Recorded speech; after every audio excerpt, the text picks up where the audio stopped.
Joining now.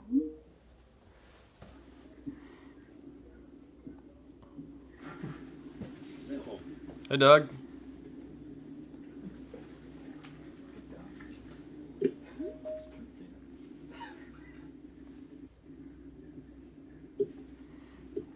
Will, can you hear me? Yes, sir. Okay, I can't hear you yet, so I'll take you off mute. Are we on? Oh. You're muted. Oh. You want me to get it? Yeah, do you want to? How about now? Okay, gotcha now. I know, all these tech guys, I got to do it myself. I was going to say, you're a man of many talents. I like that. It's impressive. If this golf thing doesn't work out for you, you can pursue technology. Okay, Dave, everybody, we good on your end in there? All good. Hey, Art, you want to turn your video option off for me? You're a good-looking guy and all, but wait till your question. Okay, so turn the camera off. And your audience. Yeah, and mute yourself. Okay. All right, well, we are good to go. We will go ahead and get started. I'd like to welcome Will Zalatoris, virtual press room here at the AT&T Byron Nelson. Will, thanks for joining us for a few minutes. You're coming in, making your third start here at the AT&T Byron Nelson, and obviously with your the location of where you live, I'm sure this is a nice week for you. So if we could just start off with some comments on being back here for the 2021 AT&T Byron Nelson. Yeah, anytime you're able to sleep in your own bed is obviously a big bonus. So I've played TPC Craig Ranch a bunch. Going back, I think, to when I was actually 12 years old, I played in, it was actually the Ewing Junior Tour regular season championship. Played in a foursome with Scotty Scheffler, and I have a lot of great memories here. So I guess I've been competing here basically half my life. So really looking forward to obviously competing in front of some friends and family this week. I know it's going to be a lot of fun, and I'm really excited for obviously this edition of the Byron Nelson.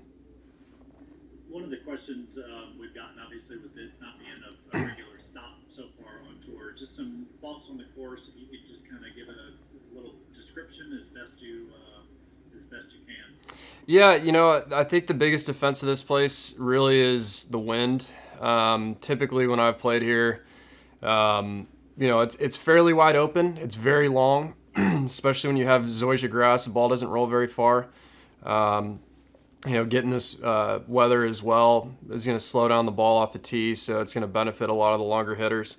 But you're able to really hit some darts into some of these greens, especially with how the weather is going to, or at least how so far the conditions are going to look like for the rest of the week. So expecting some low numbers this week, but at the same time, if the wind picks up, I mean, I've seen it in Q school where all of a sudden, I think one year in Q school, I think I shot 72 and moved up 15 spots. So normally in Q school, you might shoot 68 and move back 20 spots.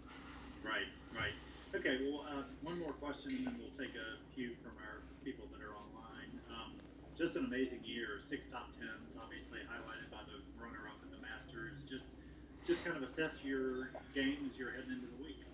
Yeah, obviously it's been a really fun year. I think last week was a really great reminder, and kind of just to stay patient. I think when you're riding that high for that long, I don't remember who said it, but someone said when you're playing good, you feel like you're never going to play bad again. When you're playing bad, you never feel like you're going to play good again. And I was, really wasn't that far off. Just kind of made a couple mistakes here or there, and it's like I said, it was kind of a great reminder just to realize, I'm just keep sticking to the plan, keep sticking to the process, and I think it's probably a blessing in disguise considering I'm playing the next 4 in a row, and one of them being a major. So I'm in a really good spot, especially on a golf course that I know very well.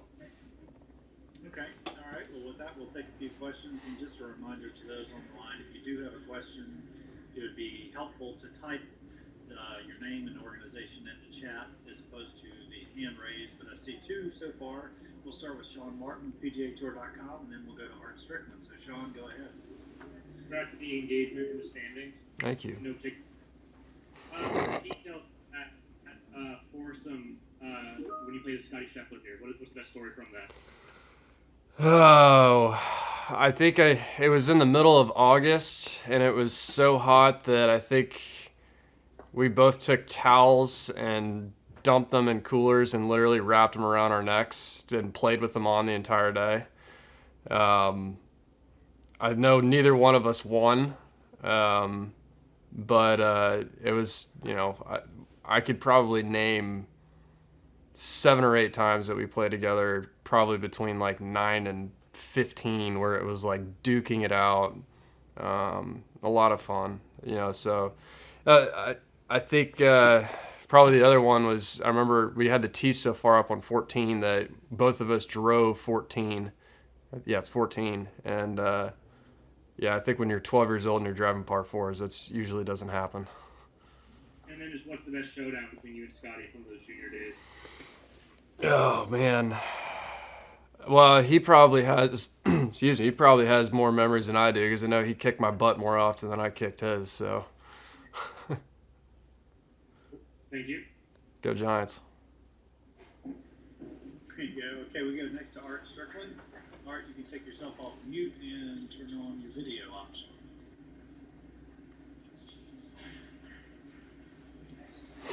Hey, Art, you're still on mute. All right, well, I think that's better. There you go. All right. When you had such a breakout week like you did at the Masters, does that make you more eager to try to repeat that in front of family and friends this week? Or is it more of a case that, you just need to stay patient and know it's going to come, whether it comes this week or not? Yeah, I think it's just stay patient. I mean, my goal is to obviously, win one before the season's over and be a part of the FedEx Cup playoffs. But, I've kind of given the same monotonous answer for, the last 6 months of, I've been sticking to the same practice routine and same process for 2 years, and it's gotten me to here. So I think last week was a great reminder to, keep sticking with that process and not force anything. Just because we've had some success doesn't mean that we need to be changing goals, changing our attitude. It's just more of the same. I've done that from Monday qualifiers on the Korn Ferry Tour all the way into playing, contending in a major championship. So I think if anything, it's just keep doing what we're doing and, run the tables. And if this is my week, yeah, of course, it'd be wonderful to win in front of family and friends. But, the way how I do that is just keep doing what I'm doing. And also, Bill Rogers once told me that the only thing about winning out on the tour is people expect you to do it again. Is that, with the second at the Masters, do you now feel like there's an expectation not only from yourself but from others that, you know it's possible and they expect to see that again? No, I mean, the only pressure I feel is the pressure I put on myself. I mean, of course, there's a lot of people that, think I could play on a Ryder Cup team or, win a major or whatever. I mean, I've heard it all. I've gotten asked all the questions, but, the fact of the matter is it's just, every week I'm just trying to become a better golfer. And, I know more people have seen, I've now kind of had a little bit more of a breakout where more people have seen me play. But, it's still the same for me. People might think I could do more, think I could do better, but, the goals I put on myself or, the pressure that I put on myself is the only pressure that I really feel. All right, thanks. All right, we can go now to Adam Schupak. Adam, go ahead. Hey, Will, just curious, have you had a chance to watch the final round of the Masters? You have any idea how Hideki played, how close it really was? So I haven't gone back and watched it. I knew that because I was walking up 17 when he hit it in the water on 15. And I knew on 13 when I 3-putted for par that was kind of I needed to do something extremely special to win the golf tournament. So, I've kind of relived more of my side of it than his, if that makes any sense. Thinking through little things like changing my line on 3, on my second shot, being more aggressive. stuff like that. I think that I've kind of looked back on and tried to figure out where I could find the one or two shots, and I do that in every tournament. We all do. I mean, think about how we can improve. But I actually just saw Hideki for the first time since the Masters in the parking lot earlier. I tried to see him after the tournament was over, but he obviously had some more important things to do. So it's nice to kind of share a moment and just tell him congratulations, and obviously making history like that for an entire country is unbelievable. What is it? I don't know how much you've played with him, but what is it you like about his game? I'm sure you've watched him on the range or seen him on TV a bunch. Yeah, I mean, the guy just absolutely grinds his tail off. I mean, he works so hard at it. The guy will be testing out every iron shaft or shaft you can think of, trying new heads, trying different putters. He's a constant tinkerer, at least it seems like from afar. But the thing is that they're kind of all the same. It's like he's testing 3 or 4 putters, but they're all the same head. So it's just kind of cool to see a guy try to find the tiny intricacies in different clubs and his golf swing. It's really admirable to see someone who's that passionate about excelling at this game. So like I said, a guy made history for his country, but there's also nobody more worthy than him to go win that major. So it was a long time coming. How much have you had to change your goals during the course of this year? I really haven't. I think that's the thing that's so funny is even though that I've gone from, I think actually I'll kind of start over and say that I think last year was a really good reminder that it's just go play golf and not worry about what's happening, because I start off the year, what's my goal in 2020? Let's go get a PGA Tour card. Well, all of a sudden it's a 2-year season. Now the goal is to win 3 times. Well, we didn't win 3 times. So now I'm in the US Open. I wasn't even trying on playing, and now all of a sudden I turned that into special temporary status.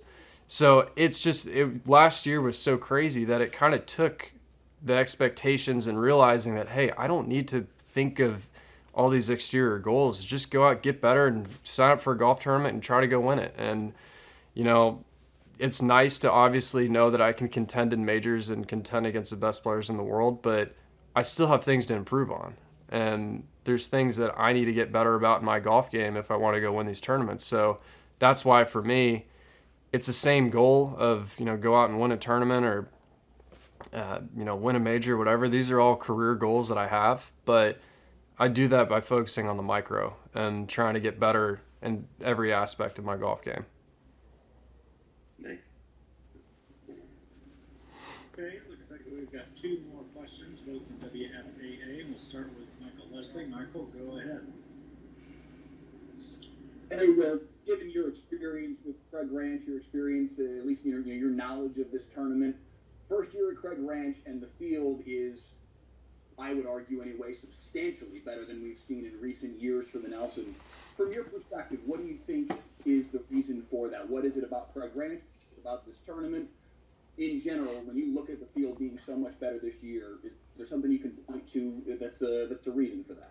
Yeah, I mean, I think there's a couple things. I think, the first part is the Korn Ferry Tour Finals. I guess their championship used to be up here, so a lot of guys have actually played here before.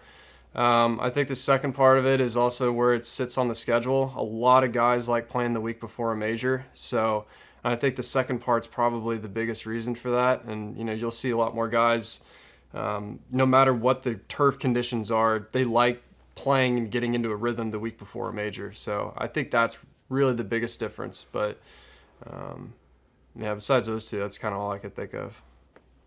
Do you feel like this is a real positive change, though, for the tournament as a whole to be coming to Craig Ranch? Yeah, absolutely. I mean, I think, coming up here to Frisco, there's a lot of obviously corporations that have moved their U.S. headquarters around Frisco, the Plano area. I think once we kind of get past COVID, we're really going to see this place blossom. 17 is going to be an arena, and I know that that's just going to grow as the years come on. It's a great venue. I mean, it really checks all the boxes. Like I said, I'm really excited when things get back more to normal and we're able to have the full crowds. And so it'll be fun to see this place really build out through the upcoming years. Okay, we go now to Jonah with WFAA.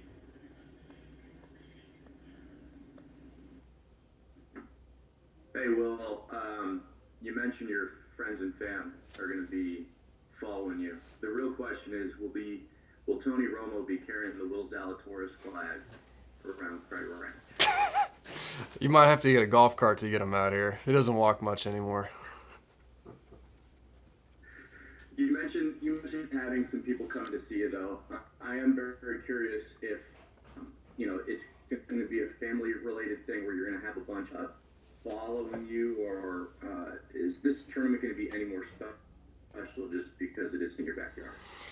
Yeah, I think, mom and dad, they try to come to as many events as possible. Obviously, just to drive down the road, they'll be here. So I've come to the Byron Nelson since I was 9 years old. I didn't miss it until I think I went off to college, and actually when I had my appendectomy, it was actually the first Nelson I had missed since we moved to Dallas, which is my freshman year of college, and I would have had a spot that year.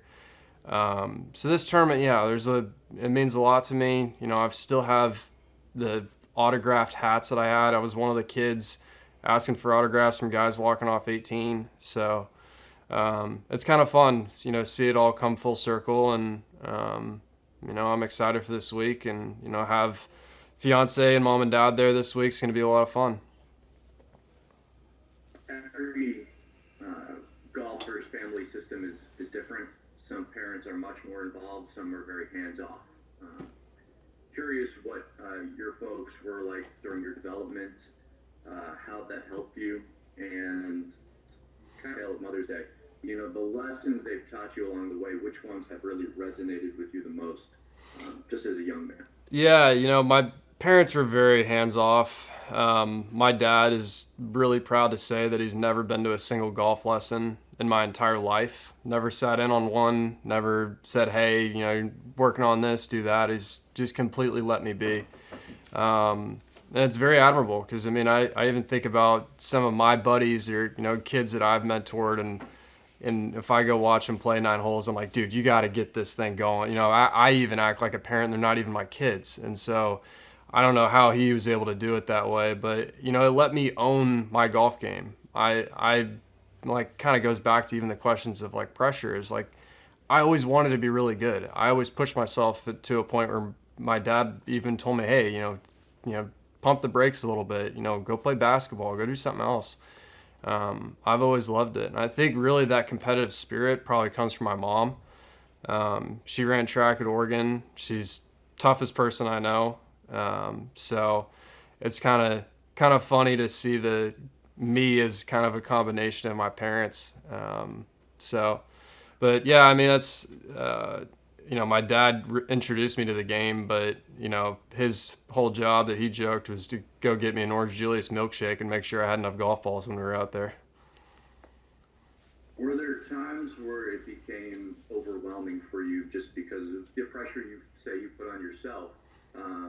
What were those conversations like to kind of reset you and kind of get you back mentally focused and maybe fully aware, rather than just so focused on, maybe minor things that didn't matter as much?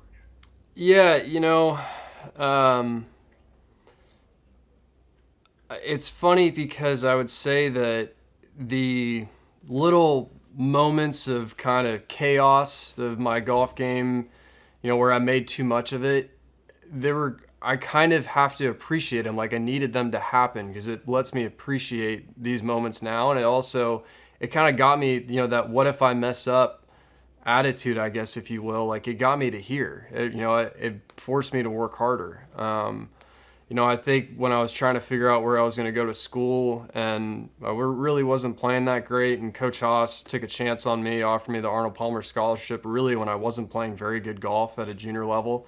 Having someone believe in you like that was kind of a turning point. And I think the other one too is after my appendectomy, and all of a sudden I was playing some really nice golf. Was had a very good chance of making the Walker Cup team, and all of a sudden I have to basically start over and, come back in the middle of the summer and basically play perfect golf for 2 or 3 events just to have a chance. And I put so much pressure on myself to do well that I played terrible.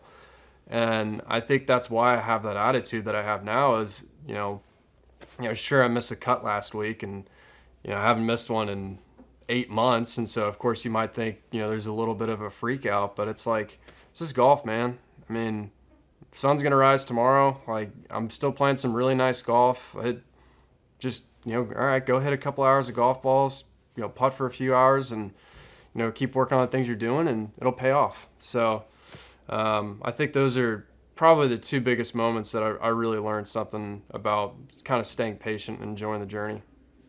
And last one, I know I've talked this up quite a bit. Your message to kind of young golfers right now who may be in the North Texas area, who want to be the next Will Zalatoris or the next Scotty Scheffler, what kind of Jordan Spieth, shouldn't leave him out. What kind of message would you give those young junior golfers that you used to be once upon a time? Yeah, I take advantage of your junior tours here. You've got North Texas Junior Tour, you've got Legends Junior Tour, Texas Junior Golf Tour, AJGA has a bunch of tournaments here.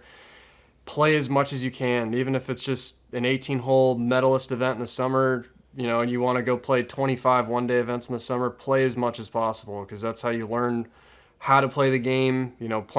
Everyone can play the golf swing and just stay on the range and hit balls all day, but going out and shooting a score is an art. And being able to go play in those tournaments, hit a shot that means something, you know exactly where your game's at, you know exactly what you need to work on. So take advantage of it, because we've got the best junior setup in the entire country right here. Okay, just a few quick follow-up questions, and then we'll cut you loose. We'll go back to Adam Schupak with Golf Week. Well, I forgot about that appendectomy. How big of a letdown was it to have that happen the week of the Nelson?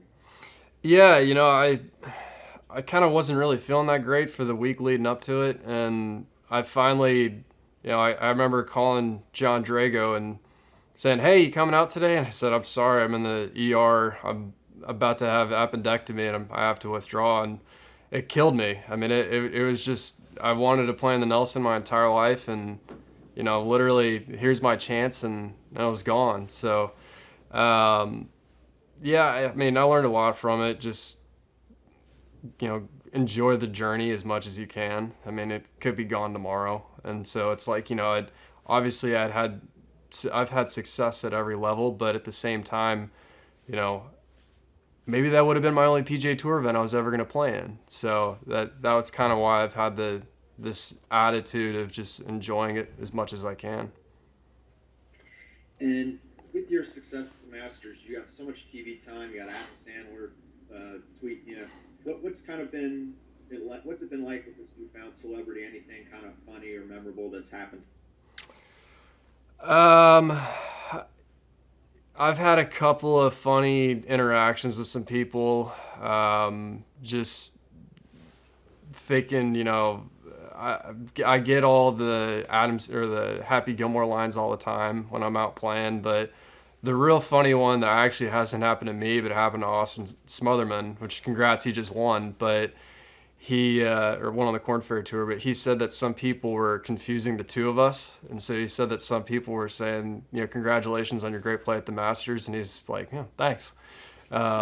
Which I haven't seen him. I texted him congrats last night, but we've got to talk about that. I think that he's got that dry sense of humor that he could really play on well with that. All right, thanks. Sean Martin, PGAtour.com. Curious, who's the best?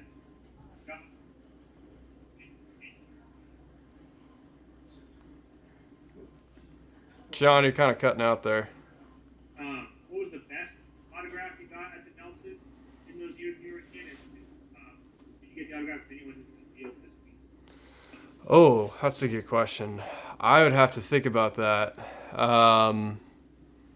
Or the second half of that.